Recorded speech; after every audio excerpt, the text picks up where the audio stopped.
Hello, bonjour à toutes et à tous. Je suis très heureux d'être avec vous aujourd'hui. Je suis Jean-Marc Yaté, consultant formateur d'entrepreneuriat et en vente B2B. Si vous êtes entrepreneur aspirant ou débutant, il est possible que vous soyez emmené certainement à diriger une équipe.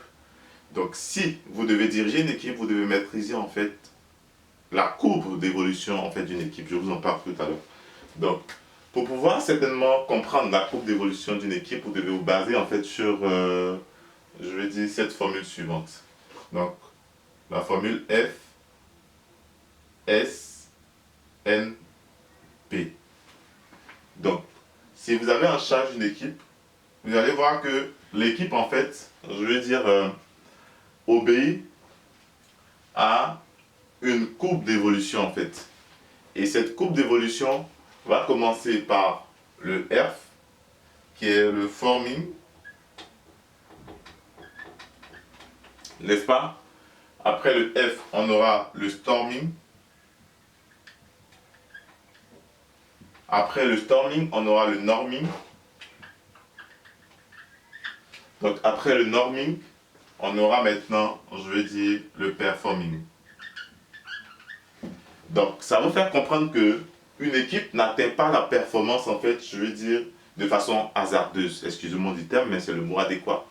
N'atteint pas la performance de façon hasardeuse. Donc ça obéit, je veux dire, pour atteindre cette performance-là, l'équipe obéit à un process, en fait, je veux dire, à un process qu'il faut pouvoir respecter et gérer, je veux dire, au fur et à mesure et progressivement. Donc ici, nous aurons le volet forming, donc qui va prendre en compte le volet recrutement. Donc on verra, on lancera certainement un avis de recrutement et tout ça, pour permettre aux gens d'intégrer l'équipe. Et lorsque ces personnes auront intégré l'équipe au niveau du forming, il aura certainement, je veux dire, des bases qui seront établies. Donc les bases en ce qui concerne les règles de fonctionnement de l'équipe, en ce qui concerne, je veux dire, la vision de l'équipe, les objectifs et tout ça à atteindre, les objectifs, je veux dire, de chaque membre de l'équipe à atteindre. Donc ici, ce sera le niveau forming. Mais je veux dire, ce niveau forming-là sera fait et l'équipe va commencer à travailler. Et quand cette équipe va commencer à travailler, elle va évoluer progressivement en fait vers ce deuxième niveau, qui est le niveau du storming en fait. Parce que à un certain moment de l'évolution de l'équipe, vous allez voir que il aura certainement des incompréhensions, comme partout ailleurs dans toute relation. Ce sont des personnes qui se sont mises ensemble et qui commencent à travailler. Donc, ces personnes-là sont dirigées et pilotées par un manager d'équipe, donc un gestionnaire d'équipe et tout ça. Et il y a des différents membres au sein de l'équipe. Il peut arriver qu'il y a des incompréhensions puisque ce sont des hommes. Donc, il y a des incompréhensions, des dysfonctionnements et tout ça. Donc, cette équipe sera emmenée, je veux dire, à la version ou au niveau de la tempête.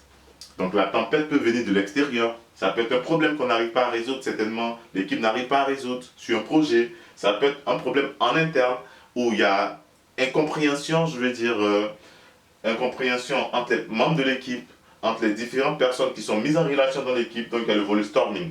Donc c'est à ce niveau-là qu'on doit voir, en fait, je veux dire, l'une des compétences du manager, qui est certainement la gestion des conflits, pour pouvoir rétablir en fait l'ordre au sein de l'équipe.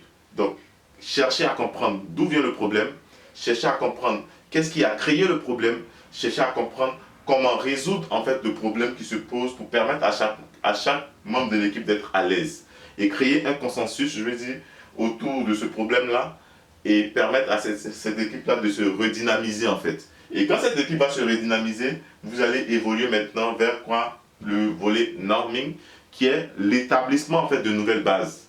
Parce qu'il faut établir de nouvelles bases de fonctionnement qui va permettre à l'équipe maintenant, je veux dire, de reprendre le travail et d'être au fur et à mesure, je veux dire, en train de tendre vers la vision, vers l'objectif qu'on s'est fixé au préalable. Et juste après ça, vous allez atteindre le niveau performing, qui est la performance en fait de l'équipe. Donc l'équipe va atteindre un certain niveau de performance qui va, je veux dire, qui va se concrétiser par de très bons résultats, qui va se concrétiser certainement par, je sais pas quoi, par l'atteinte des objectifs qui sont fixés au préalable, par l'atteinte de la vision qui a été fixée au préalable en fait.